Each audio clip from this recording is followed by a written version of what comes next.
ज्यादा लोग मरा करते थे, अब कम लोग मर रहे हैं तो हम कंप्लेन नहीं करेंगे इस बारे में, हमें शिकायत नहीं होगी। इट डजंट मीन दैट मारे तो मासूम ही जा रहे हैं।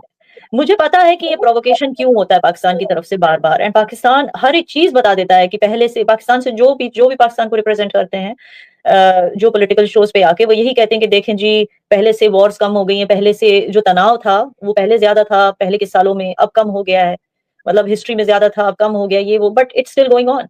My question is why? तो या आप बताना चाहेंगे या मैं ही बता दूं हाँ, आप लोगों को? मैं बता, मेरे हिसाब से इंडिया पाकिस्तान के बीच में जो सबसे बड़ा मसला है वो मजहब है।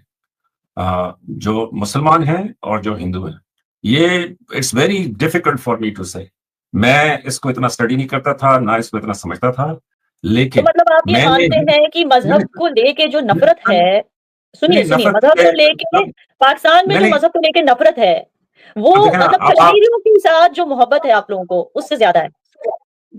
हिंदुओं के लिए नफरत ज्यादा है, कश्मीरियों के लिए मोहब्बत कम है। बिकॉज अगर हिंदुओं के लिए नफरत ज्यादा नहीं होती तो कश्मीरियों के पेट पे इस तरह लात नहीं मारी जाती। जो हमारे अन्नदाता, हमारे टूरिस्ट जिनको बचाने के लिए कश्मीरी जान भी देता है, कितने सारे आपने इंसिडेंट्स देखे होंगे, राफ्टिंग में टूरिस्ट को की जान बचाने की खातिर कश्मीरी गाइड ने अपनी जान दे दी, ऐसे कितने सारे किस्से हैं।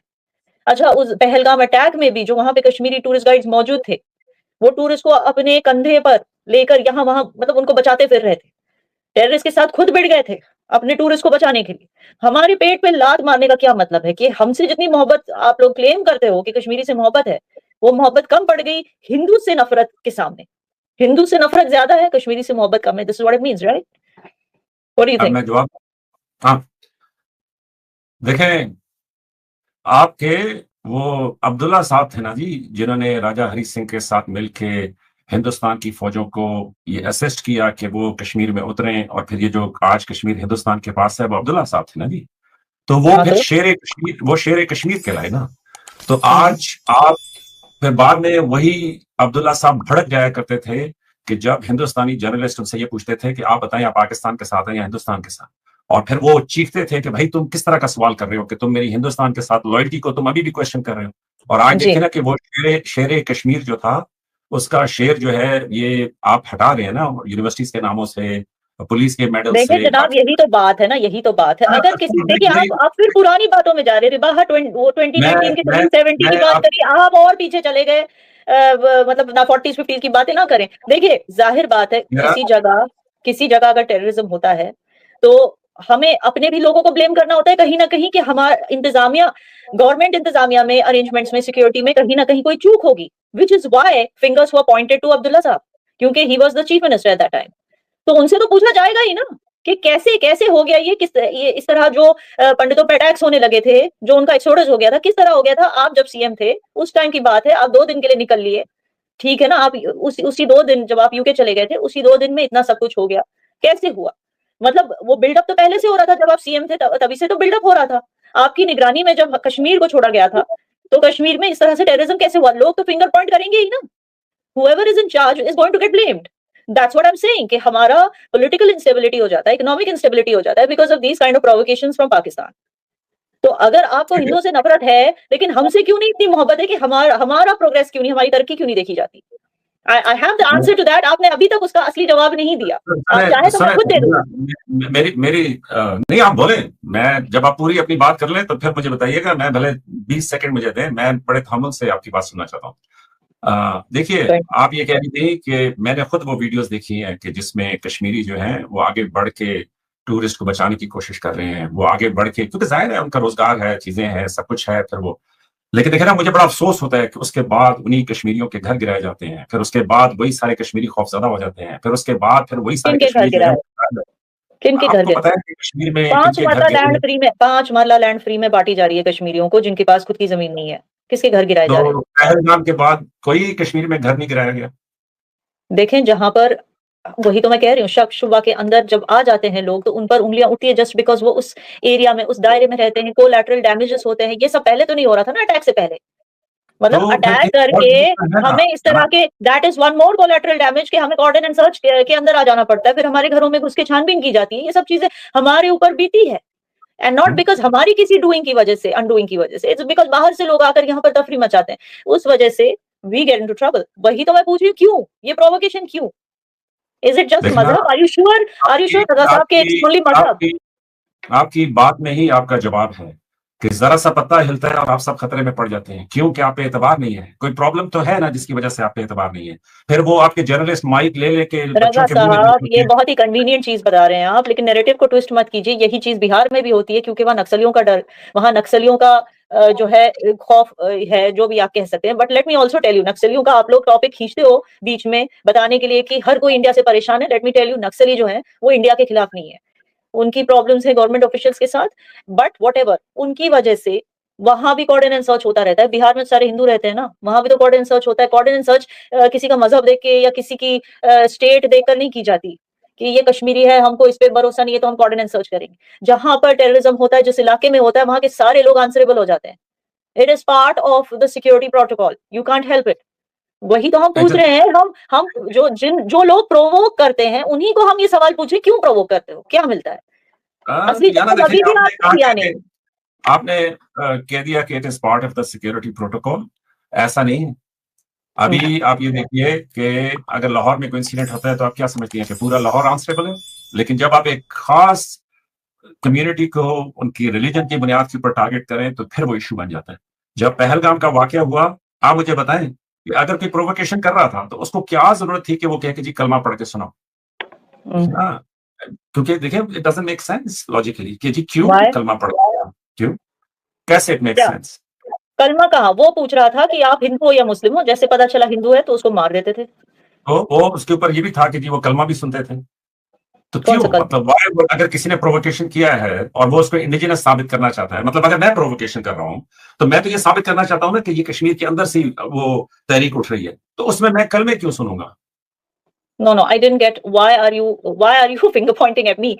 I don't know ये कलमा वाला क्या बता रहे हैं, एंगल मुझे समझ नहीं आ रहा। नहीं, मैंने तो ये सुना है कि जी पहलगाम में जो दहशतगर्द आए थे वो लोगों से शनाख्त करके उनसे पूछते थे हिंदू हो या मुसलमान हो, और उसके बाद कलमा देंगे, फिर उन्होंने गोलियां मारी ना। तो मैं ये कह रहा हूं कि मैं अगर कुछ करवा रहा हूं तो मैं क्यों अपने वहां पे सारे निशान छोड़ूंगा? क्यों निशान छोड़ूंगा? क्योंकि आप ताकि मैं पकड़ा जाऊं। हाँ, तो आप यही तो चाहते हो, आपको यही दिखाना है ना कि वहां पे हिंदू मुस्लिम। आई टेल यू, ये तो बहुत ही अदना सा सवाल पूछा आपने, इसीलिए आई वाज थिंकिंग कि आप तो बड़े रिसर्च करते हैं, तो इतना अदना सा सवाल आप कैसे पूछ सकते हैं? It's obvious, it is because it is not कि मैं अपना छाप क्यों छोड़ूं वहां पर। It is not because of that, it is because ये आप दिखाना ही चाहते हो यही कि भारत में हिंदू मुस्लिम में प्रॉब्लम्स है। यही तो आप दिखाना चाहते हो, यही आप दिखाना चाहते हो। और आप ये दिखाना चाहते हो कि ये हिंदू मुस्लिम की जो प्रॉब्लम्स हैं, भारत में हिंदू मुस्लिम में प्रॉब्लम है या नहीं है? देखिए, जो भी प्रॉब्लम है ना, we don't require any intervention के बाहर से कोई आकर हमें और लड़ाएं या हमारी लड़ाई को कम करें, या जो भी हमारे बीच में है वो कंट्री के अंदर है, ठीक है ना? And it is not a लड़ाई। Let me tell you one more thing, it's not a लड़ाई, इट्स नॉट अ लड़ाई। It may be difference of opinion, it may be difference of whatever, लेकिन हमारे भारत में ऐसी कोई रूल्स नहीं है जैसे आपके पाकिस्तान में है। जैसे कि पाकिस्तान में कहा जाता है कि फॉर एग्जांपल कोई नॉन मुस्लिम प्राइम मिनिस्टर नहीं बन सकता, ऐसी कोई रूल्स हमारे यहाँ नहीं है। ओके, जो हमारे यहाँ जो स्कीम्स हैं, जो भी हैं, वो हर किसी के लिए। इट इज नॉट कि भाई ओनली हिंदूज, जो पब्लिक वेलफेयर स्कीम्स है, गवर्नमेंट स्कीम्स है, कि सिर्फ हिंदुओं के लिए है। जैसे फॉर एग्जांपल मुस्लिम कंट्रीज में होता है, जैसे जीसीसी कंट्रीज में होता है, जो उनके लोकल सिटीजन है, जो मुस्लिम्स हैं, उनके लिए लॉज अलग है, नॉन मुस्लिम्स के लिए लॉज अलग है। ये तो नहीं है ना इंडिया में। सो यू कांट एक्चुअली से कि हिंदूज और मुस्लिम्स में लड़ाइयां नहीं है, हिंदूज और मुस्लिम्स में डिफरेंस ऑफ ओपिनियंस है। एंड जितनी डिफरेंस ऑफ ओपिनियंस है उतनी ही फाउंडेशंस हैं जो इन ओपिनियंस को खत्म करने की कोशिश करी। तो हम इंडियंस जो हैं इन चीजों को के साथ टैकल करने के लिए खुद इक्विप्ड है। We don't need Pakistan help और सपोर्ट और अप्रूवल और सर्टिफिकेशन और एनीथिंग। सो वो it's besides the point. My point is कि इतनी नफरत के लोगों को भेज के फिर आप इंडिया को दिखाना चाहते हो कि हमारे 3 भी काफी हैं, आपके हिंदुओं को मारने के लिए घुसकर आपके हिंदुओं को मार सकते हैं। मतलब why? I know why and you are still not telling. आज सच बता ही दीजिए कि ये क्यों होता है। 2 साल पहले 2023 में क्या हुआ था? 2023 की मई में क्या हुआ था? आप खुद बताइए, पाकिस्तान में क्या हो रहा था? लोग किस लिए प्रोटेस्ट कर रहे थे? मुजाहरे क्यों हो रहे थे मई के 2023 में? 9 मई क्यों हो रहे थे? एक पॉलिटिकल उसके ऊपर हो रहे थे। नहीं, पॉलिटिकल उस पे नहीं हो रहे थे। गुर्बत इतनी बढ़ गई थी, लोग सड़कों पे आ गए थे ये पूछने के लिए कि जितने गरीब हम होते जा रहे हैं, भाई हमारी मिलिट्री वाले उतने अमीर क्यों होते जा रहे हैं? इनके पास इतनी दौलत, इतनी मिल्कियत क्यों है, जबकि हम गरीब से गरीब होते जा रहे हैं? उतरे थे कि नहीं प्रोटेस्ट में against the Pakistan military? Yes. फिर उस टाइम से इट वाज डिसाइडेड कि भाई हमें अपनी इंपॉर्टेंस एस्टैब्लिश करनी है आवाम के नजरिए में, एंड तब से प्लानिंग शुरू है। आप लोग उसी साल भी कुछ कर लेते, लेकिन क्या है कि उस साल वो इजराइल फलस्तीन का वो शुरू हो गया, तो उसके बाद 2024 में आप लोगों ने बहुत बड़ा अटैक करवाया, पिलग्रिम्स की बसों को उड़ाया, फिर उसके बाद ये सब कुछ आप लोग प्रॉक्सीज भेजकर करते हो, क्योंकि सीधे सीधे वॉर तो आप लोग कर नहीं सकते, यू कांट अफोर्ड इट। फिर उसके बाद आपने 2025 में टूरिस्ट पे अटैक्स करवाए प्रॉक्सीज भेजकर, इस तरह की प्रोवोकेशन, ताकि फाइनली इंडिया रिटेलिएट करे। और अब मैं आपको मुद्दे की बात बताती हूँ। इंडिया के रिटेलिएशन की वजह से आपके दो फायदे हैं, आपके दो फायदे। Wait, I am coming to the point. India को इतना प्रोवोक करो कि इंडिया रिटेलिएट करे। इंडिया के रिटेलिएशन से आपको दो फायदे हैं। वो दो फायदे क्या हैं? एक तो ये कि आवाम की नजरों में हीरो बन गई पाकिस्तान मिलिट्री फिर से। दूसरा, ये जो J-10 J-17 जो यूज किए गए हैं वॉर में, इनके मैन्युफैक्चरर चाइना में जो बैठे हैं, चेंगडू एविएशन कंपनी, उसकी 40% शेयर्स बढ़ गई आफ्टर ऑपरेशन सिंदूर। ठीक है ना? क्यों बढ़ गई? अब मैं बोलूंगी, सुनिए आप, ये तो माने ना, देखें जिन्होंने पैसा लगाया हमने उनको फायदा पहुंचाया।